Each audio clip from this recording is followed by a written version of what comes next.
우리 사도신경으로 우리 예배를 시작하겠습니다. 전능하사 천지를 만드신 하나님 아버지를 내가 믿사오며 그 외아들 우리 주 예수 그리스도를 믿사오니 이는 성령으로 잉태하사 동정녀 마리아에게 나시고 본디오 빌라도에게 고난을 받으사 십자가에 못 박혀 죽으시고 장사한 지 사흘 만에 죽은 자 가운데서 다시 살아나시며 하늘에 오르사 전능하신 하나님 우편에 앉아 계시다가 저리로서 산자와 죽은 자를 심판하러 오시리라. 성령을 믿사오며 거룩한 공예와 성도가 서로 교통하는 것과 죄를 사하여 주시는 것과 몸이 다시 사는 것과 영원히 사는 것을 믿사옵나이다. 아멘. 우리 찬송가 216장입니다. 216장입니다.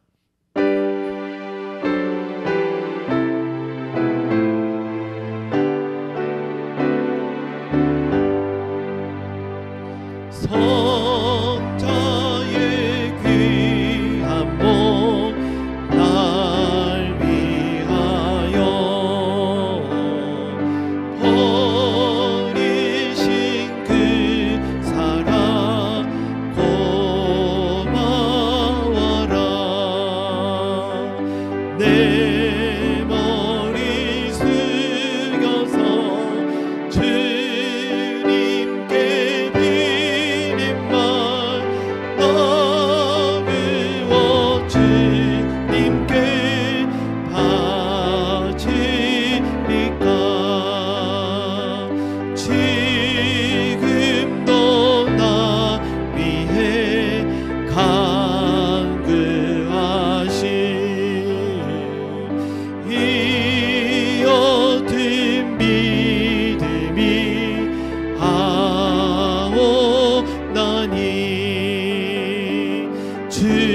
주님의 참사랑 주옵고 놀라와 찬송과 기도를 쉬지 않네.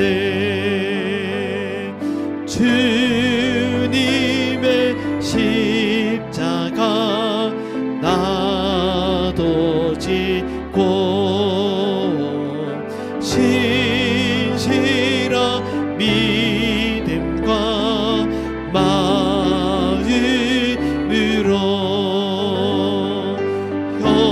형제의 사랑과 친절한 위로를 이게나 베풀게 하옵소서. 만 가지 은혜를 받았으니 내 평생 슬프나 즐거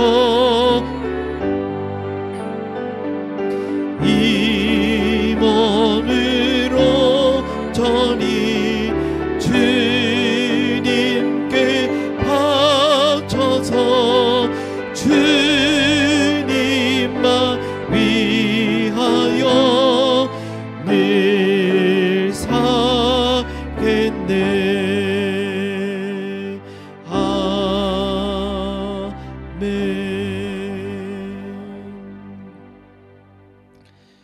사랑과 은혜가 많으신 우리 아버지 하나님, 저희를 위하여서 모진 매도 맞으시고 십자가에 달리셔서 그 힘든 고통을 당하시다가 우리를 위하여서 죽으셨습니다.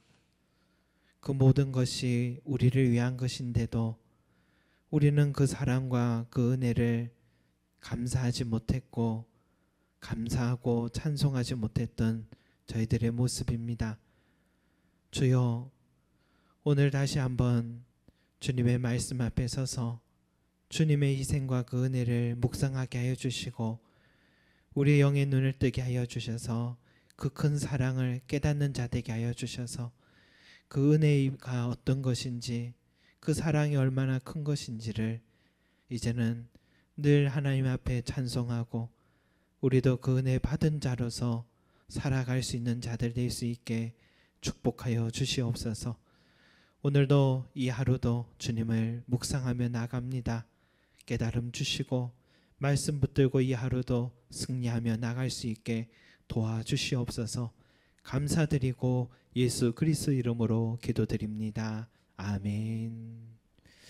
우리 같이 하나님의 말씀 보도록 하겠습니다. 하나님의 말씀은 누가복음 23장입니다. 누가복음 23장 32절에서 38절까지 말씀입니다. 누가복음 23장 32절에서 38절까지 말씀입니다.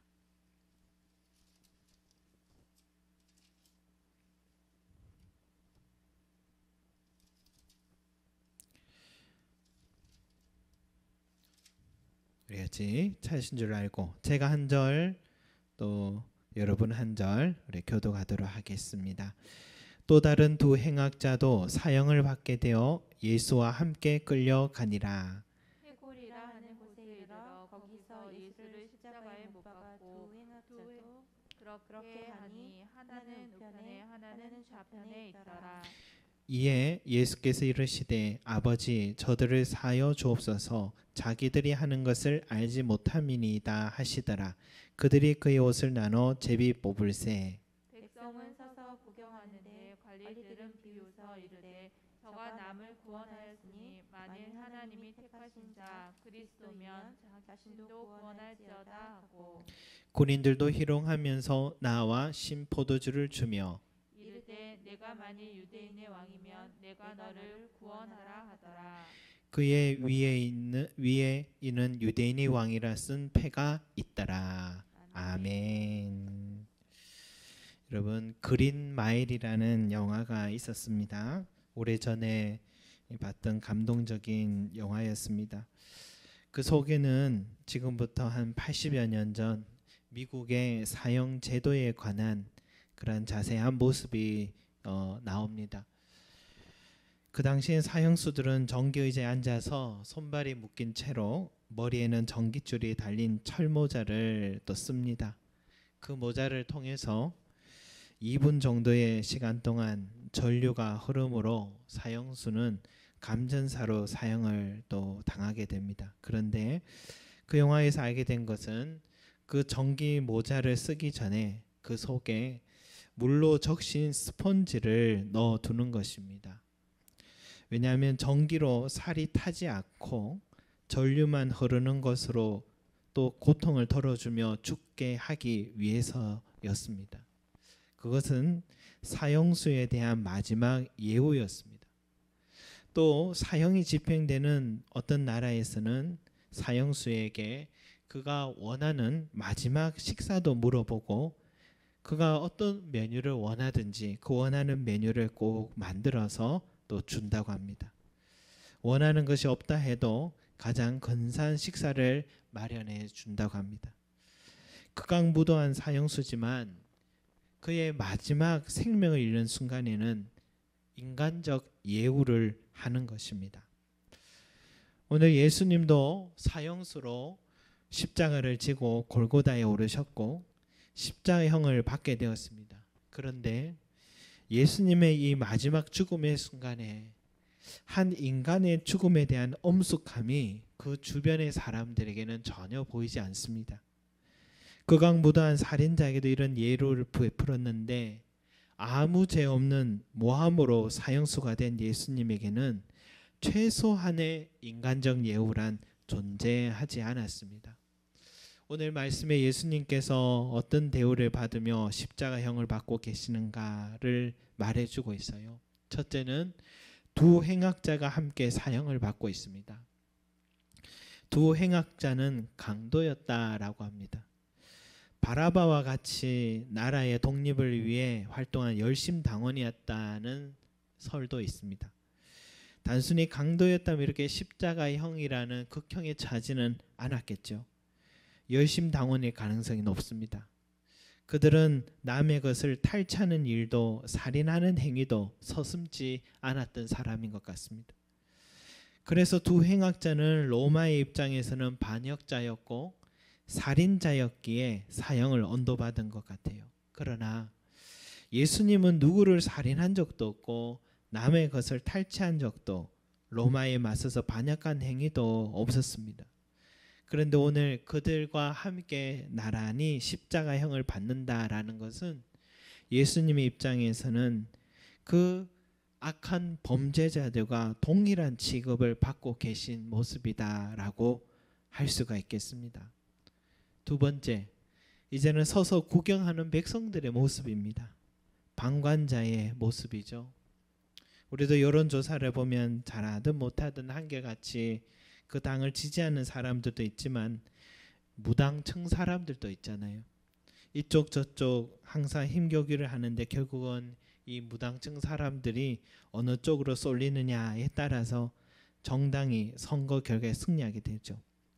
무당층이다라는 말은 이쪽도 저쪽도 길이 없고 나는 제3의 길을 찾고 있다는 생각도 될 수 있습니다. 또 한편으로는 무관심으로 인해서 무당층에 있는 사람들도 있습니다. 어떻게 보면 방관주의다라고 할 수 있겠죠. 여러분, 누구든 나와 의견이 다른 사람이 있을 수 있습니다. 나는 그와 격렬하게 토론하기도 하고 다툴 때도 있지만 서로의 의견을 존중하고 친구가 되기도 합니다. 그런데 그 의견이 다른 상대보다 더 미운 사람은 더 목소리가 크고 영향력 있는 편에 서는 그런 사람이죠. 오늘 백성들은 지금 늘 예수님이 오병이어로 먹여주시고 밥도 굶어 가시면서 위로의 말씀, 치유의 능력을 그들을 도와주셨던 그 백성들인데 지금 예수님의 입장이 어려울 때에 힘이 더 있어 보이는 관리들의 편에 서거나 이렇게 나 몰라라 하면서 팔짱 끼고 있는 백성들의 모습은 얼마나 예수님의 입장에서 미운 존재였겠습니까? 세 번째는 십자가에 달려 고통스러워하는 예수님을 보고 최소한의 인격적 또 인간적 양심도 없이 비웃고 있는 관리들입니다. 산에 들인 공회원들을 비롯한 종교 지도자들이죠. 그들은 기득권이 빼앗길까 봐 민심이 예수님을 향하고 있어 시기하는 마음으로 예수님을 항상 죽이려고 음모를 꾸미던 사람들입니다. 드디어 자기들 눈에 가시 같은 예수님을 십자가에 매달 수 있어서 이제는 두 다리 쭉 뻗고 살 것 같습니다. 그래도 그렇죠. 정적이 죽어가는 그 현장에서 비웃고 있는 것은 도대체 무슨 태도겠습니까? 사실 십자가형에 처할 만큼 죄가 없으신 분인 것은 그들 관리들이 제일 잘 알 것입니다. 지금 무고한 자를 사형에 이르게 한 것은 바로 자기들인 것을 제일 잘 압니다. 그래서 자신들의 불법을 감추기 위해서 상대를 죄인으로 몰아가야 되고 그에게 모욕적인 말을 해야 되고 비웃어야 했던 것입니다. 그들이 이렇게 말하죠. 저가 남은 구원하였으니 만일 하나님의 택하신 자 그리스도이면 자신도 구원할지어다 하면서 그들은 비웃고 있습니다. 자기들의 내면의 모습 또 감추어진 범죄를 은폐하기 위해서 비웃고 있었던 것입니다. 넷째는 군인들입니다. 그들은 신포도주를 지금 예수님께 주었습니다. 본래 사형수들에게 고통을 덜 나고 쓸개탄 포도주를 빨아 먹도록 나무막대에 해용 뭉치를 달아 올려주는데 그런데 지금 로마 군인들이 예수님께 들은 이 신포도주는 위에서 주는 신포도주가 아닙니다. 희롱하면서 줬다고 했습니다. 비웃으면서 한번 먹어보라는 듯이 자기들이 들고 있던 그 신포도주를 내미는 것입니다. 또한 군인들은 예수님의 남은 옷 조각을 가지고 제비 뽑아 나눴습니다. 그 옷자락은 한 인간이 가려야 하는 마지막 자존심이기도 했는데 군인들은 그마저도 빼앗아서 제비 뽑아 나누고 있습니다. 예수님에게 얼마나 큰 수치심을 주고 있는지 모릅니다. 그리고 십자가 외에는 항상 그 죄인의 제목을 기록하는데 예수님에게는 쓸 제목이 없으니까 유대인의 왕이라는 어처구니 없는 제목을 폐에 붙여 십자가형을 차고 있는 것입니다. 그것을 보는 이들로 모두 비웃게 하려는 것입니다. 그들이 이렇게 말합니다. 내가 만일 유대인의 왕이면 내가 너를 구원하라 하면서 비웃고 있습니다. 그러니까 예수님은 철저하게 마지막 가시는 그 길까지도 이들은 예수님의 인격을 무참히 짓밟고 있다는 것을 우리는 오늘 말씀을 통해 볼 수 있습니다. 사실 예수님이 로마 군인이 무섭겠습니까? 겟세마네 동산에서 잡히시던 밤에 자기를 지켜주려고 했던 그 칼을 든 베드로에게 이렇게 말씀하셨잖아요. 내가 내 아버지께 구하여 지금 12군단도 되는 천사를 보내시게 할 수 없는 줄 아느냐라고 하셨습니다. 예수님은 마음만 먹으면 비웃고 있는 저 관리들, 방관하는 백성들, 그곳에서 내려와서 하늘 군대를 불러서 저 로마 군인들까지 다 보복할 수 있었던 분인데, 그럼에도 불구하고 예수님은 그 악한 자들이 자기들에게 마지막까지 행하는 그 일들과 말들을 들으시면서 예수님께서 십자가 위에서 하신 그 첫 마디는 바로 34절에 있는 그 말씀이었습니다. 아버지, 저들을 사하여 주옵소서. 자기들이 하는 것을 알지 못함이니이다 였습니다. 여러분, 이것은 예수님께서 용서하시는 범위가 도대체 어디까지인가를 말해주는 대목입니다. 십자가에 달린 두 행악자처럼 실제적인 살인을 저지르고 강도짓을 했던 그들도 용서하신 대상이었고, 아무 죄 없는 사람을 죄인 취급하며 그 십자가에 이르게 하는 그 악한 관리들도 용서의 대상이었음을 말해주고, 내게 피해가 올까봐 몸을 사리고 그뿐만 아니라 불의한 자들의 편에 더 큰 소리로 죄를 짓던 그 백성들도 예수님에게는 하나님의 자비와 용서의 대상이 됨을 말해주는 것이었습니다. 여러분, 이 정도로 악한 사람들도 하나님의 용서를 받는 대상이 된다면 이 세상에 용서받지 못할 죄는 아무도 없다는 것을 오늘 주님께서 말씀하시는 것입니다. 그러나 우리가 잊지 말아야 될 것은 그들을 위해 예수님께서 용서해 달라고 기도하셨다고 무조건 용서받는 것은 아니죠. 반드시 회개하는 사람만 주님의 용서와 기도는 적용이 되는 것입니다. 하나님의 무한하신 은혜가 회개하는 자들에게 적용되는 것입니다. 예수님의 용서가 적용된 사람 중에 누가 있습니까? 바로 우편강도입니다. 그는 예수님에게 말했습니다. 예수여, 당신의 나라에 마실 때 나를 기억하십시오. 또 한 사람은 누굽니까? 백부장입니다. 그는 이렇게 고백했어요. 47절에 나오는데, 백부장이 그 된 일을 보고 하나님께 영광을 돌려 이르되 이 사람은 정녕 의인이었도다 하고 라고 했습니다. 여러분, 용서받지 못할 죄인은 이 세상에 아무도 없습니다. 심지어 바울은 자신을 죄인 중에 괴수로가 했는데 자신도 하나님께서 용서하시고 하나님의 사도로 쓰임받게 하셨다는 것입니다. 예수님의 십자가는 모든 사람에게 용서받을 수 있는 기회를 열어주신 사건입니다. 그가 얼마나 악랄한 죄인이었다고 하더라도 말입니다. 그러나 분명한 것은 용서받을 만한 회개가 그에게 있느냐에 있습니다. 회개가 무엇입니까? 여러분, 우리가 일본을 용서하고 싶어도 용서하지 못하고 용서가 적용되지 못하는 이유가 무엇입니까? 우리는 항상 용서할 준비가 되어 있는데도 우리 민족의 용서가 일본 민족에 적용되지 못하는 이유는 그들이 회개하지 않기 때문입니다. 자신들이 범죄했던 사실을 인정하지 않고 했다고 해도 진심 어린 마음으로 하지 않았기에 우리의 용서가 그들에게 전해지지 못하는 것입니다. 마찬가지입니다. 예수님의 용서는 그 어떤 범죄를 저지른 사람이든 다 열려 있습니다.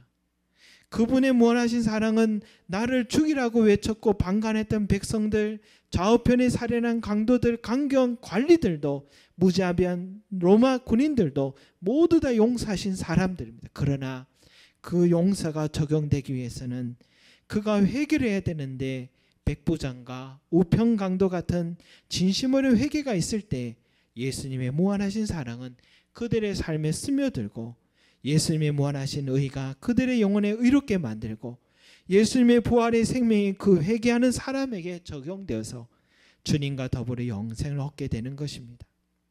성도 여러분, 우리 자신을 한번 돌아보기 바랍니다. 나는 그저 입술로 회개하고 있는지, 내 중심으로 회개하는 마음을 갖고 나 같은 사람을 용서하시고 나 같은 사람에게 영생이란 큰 은혜를 주심을 날마다 감사하고 있는지 다시 한번 우리 자신의 중심을 돌아보는 그 점검할 필요가 우리에게 있다 생각됩니다. 그리고 우리는 주님처럼 용서할 수 없다면서 그것은 신적인 성품에서만 가능하다고 그렇게 했지만 여러분 그렇지 않습니다. 자신을 향한 돌팔매질을 하려던 사람을 향해 주님과 똑같이 이러한 용서의 기도를 했던 스데반 집사가 있습니다. 주여 이 죄를 저들에게 돌리지 마옵소서 라고 하며 잠이 든 스데반 집사도 우리와 성정이 같은 사람이었습니다. 주님은 우리에게 이같이 사랑하라고 용서하라고 십자가에서 메시지를 주신 것입니다. 우리도 이 주님과 같이 스데반 집사와 같이 기꺼이 용서의 팔을 내미는 그러한 저와 여러분이 되시기를 간절히 소망합니다. 기도하겠습니다.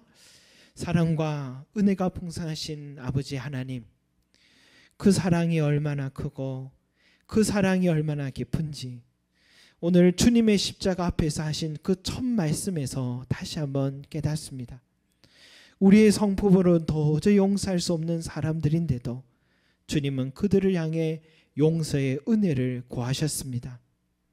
이러한 죄인을 위해 그 십자가를 지신 주여, 그들도 용서하셨으니 나 같은 사람도 주님의 용서와 사랑이 적용된 줄 믿습니다. 그 십자가의 은혜를 다시 한번 바라보며 나 같은 죄인에게도 제3과 영생의 선물을 주셨음을 감사하는 자가 되게 하여 주시고, 주여 더불어서 내 마음에도 아직도 용서하지 못하는 사람이 있다면 주님의 용서가 그 사람에게도 적용됨을 알고 주님의 마음으로 기꺼이 용서하는 사람이 되게 하여 주시옵소서. 감사드리며 예수 그리스도 이름으로 기도드립니다. 아멘. 주기도문 드리겠습니다. 하늘에 계신 우리 아버지여, 이름이 거룩히 여김을 받으시오며 나라의 마옵시며 뜻이 하늘에서 이룬 것 같이 땅에서도 이루어지이다.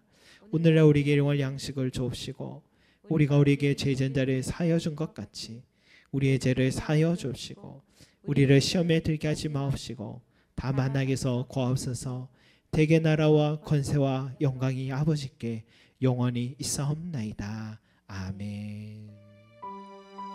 오늘 말씀 생각하며 주여, 주님의 그 한없는 용서를, 은혜를 나에게 적용해 주심을 감사하고, 주여 우리도 날마다 회개하는 삶을 살며 그 은혜를 감사하며 살아가는 우리들이 되게 하여 주시옵소서.